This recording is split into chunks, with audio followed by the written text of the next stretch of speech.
Bienvenidos a las lecciones de la Escuela Sabática. Gracias por estudiar con nosotros diariamente la Palabra de Dios. Lección número 2 para el jueves 10 de abril de 2025. La serpiente. El título de la lección para el día de hoy. Nuestro texto bíblico para memorizar lo encontramos en Juan, capítulo 1, versículo 29. Al día siguiente, Juan vio a Jesús que venía hacia él y dijo: Este es el Cordero de Dios que quita el pecado del mundo.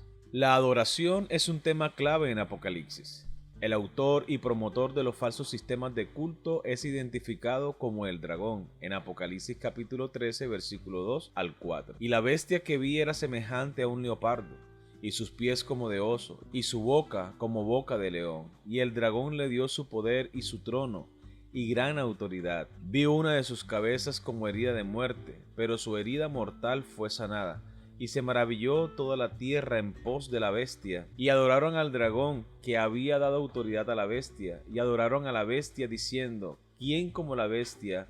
¿Y quién podrá luchar contra ella? Y la descripción de este querubín caído como una serpiente no es casual, sino que nos remite claramente al jardín del Edén, donde una serpiente persuadió a Adán y a Eva para que lo siguieran en su rebelión contra el Creador. Vamos a comparar Génesis capítulo 3, versículos 1 al 5, con Apocalipsis capítulo 12, versículos 1 al 9.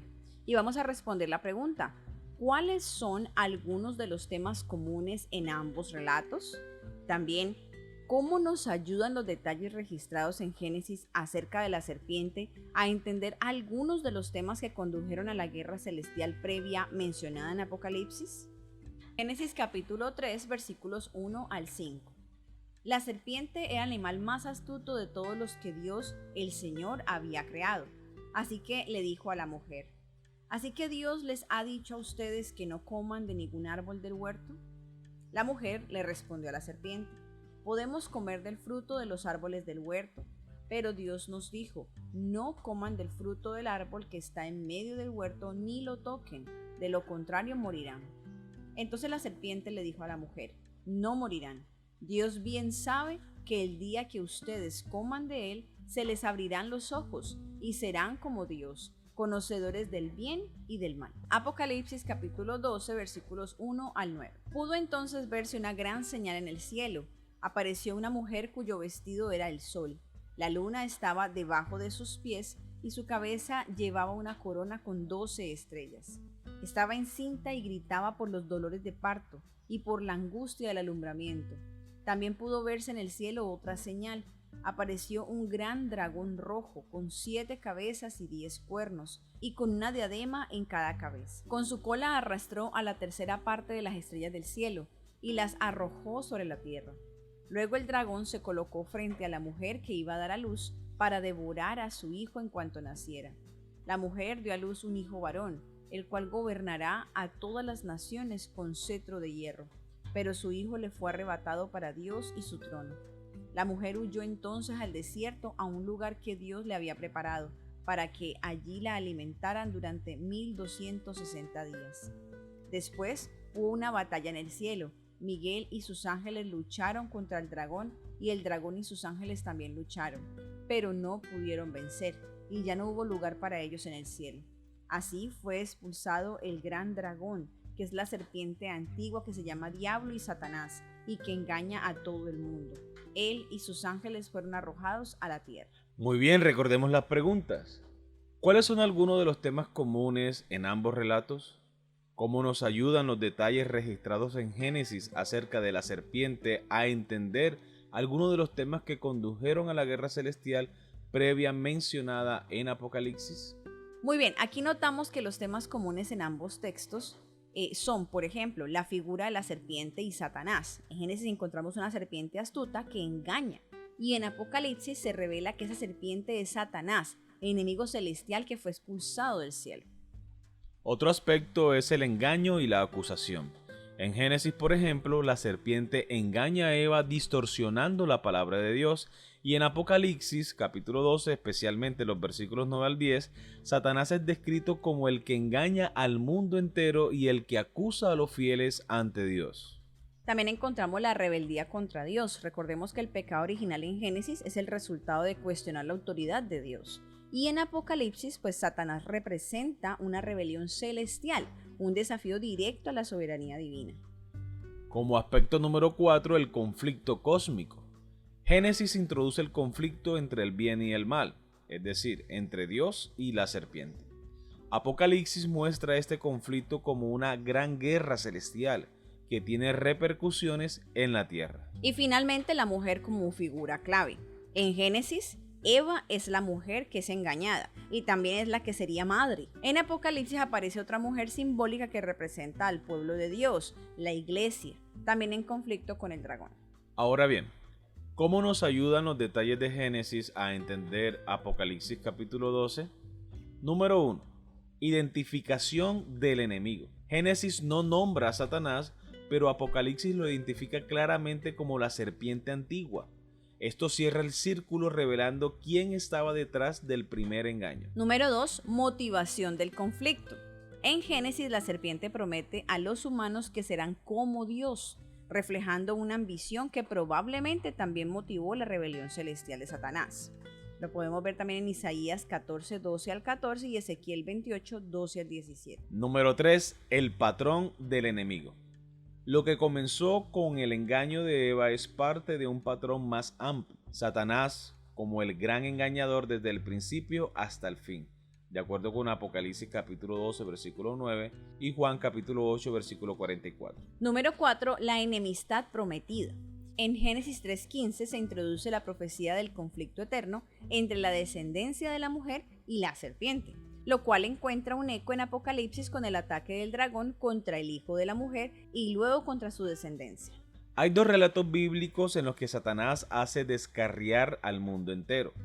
Uno de ellos se encuentra en Génesis y tuvo lugar cuando solo existían dos personas.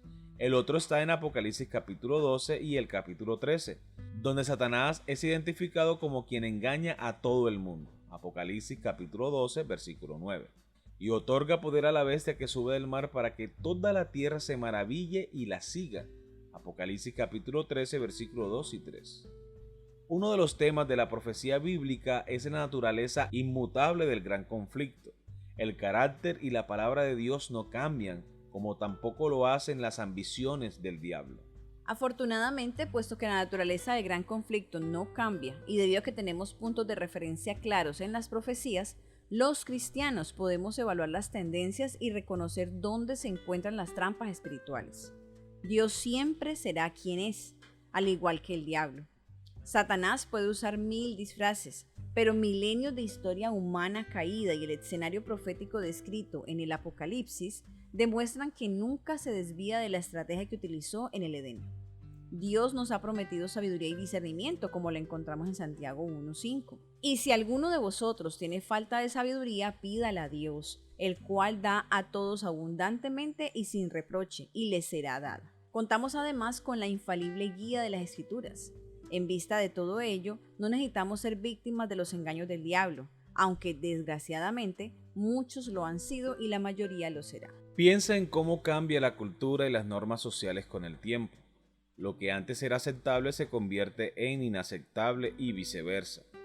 Dado que los temas subyacentes y los actores del gran conflicto no cambian, ¿qué deberían tener en cuenta un cristiano al examinar el cambiante panorama cultural? Por ejemplo, ¿dónde se pueden encontrar en la cultura actual las mentiras originales del diablo? ¿No morirán y serán como Dios? Muy bien, ¿dónde están hoy las mentiras originales del diablo? Bueno, por ejemplo, empezamos con el no morirán, ¿sí? La negación de las consecuencias del pecado. Y esta mentira se ve reflejada, por ejemplo, en filosofías espirituales modernas, como por ejemplo el espiritismo, la reencarnación o el todos van al cielo, que niegan así la muerte como castigo o separación de Dios. Otro aspecto es la cultura de haz lo que quieras sin consecuencia. Se promueve la gratificación inmediata y la libertad sin responsabilidad como si el pecado no trajese consecuencias reales. Hay una corriente cristiana que dice el que es salvo siempre será salvo, porque que la gracia de Cristo nos cobija a todos. Esto es un gran engaño de Satanás. Hay que tener mucho cuidado con lo que escuchamos que se predica desde los púlpitos.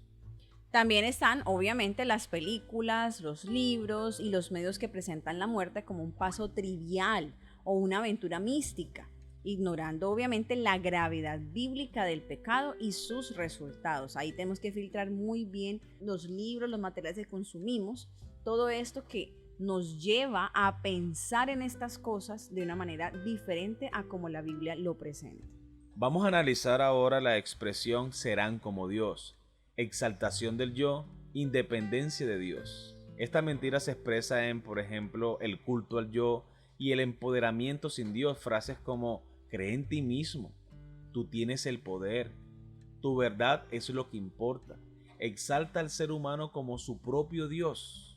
También la tecnología y la ciencia como salvadores modernos. Y es que son herramientas valiosas, sí, pero en algunos sectores están tratando de reemplazar a Dios, el rol de Dios, con estas herramientas, como si el hombre pudiera controlarlo todo, incluso la vida y la muerte. También corrientes de pensamientos como el transhumanismo o la búsqueda de trascendencia sin Dios que intentan redefinir los límites humanos por medios humanos. Entonces la pregunta es, ¿qué puede hacer el cristiano? Muy bien, lo primero es filtrar todo a través de la palabra. Como los hermanos de Berea, en Hechos capítulo 17, versículo 11, se les manda a examinar si lo que se promueve culturalmente se alinea con la verdad de Dios. Vivir con propósito y coherencia, no aislado de la cultura, pero no absorbidos por ella. Ser luz en medio de la oscuridad, como lo dice Mateo capítulo 5, versículo 14 al 16. Y finalmente, estar alerta pero no alarmado. Entonces el cristiano sabe cómo termina la historia. Sabemos que Jesús vence. Entonces nuestra tarea es ser fieles aún en un mundo que cambia. Y de esta manera hemos llegado al final de nuestro estudio para el día de hoy. Esperamos que haya sido de gran bendición para ti como lo ha sido para nosotros. Si te gustó, recuerda, dale like y no olvides compartirlo con tus familiares y amigos. También suscríbete para que estudiemos cada día las lecciones de la escuela sabática. Te esperamos mañana para una nueva lección. Que Dios te bendiga.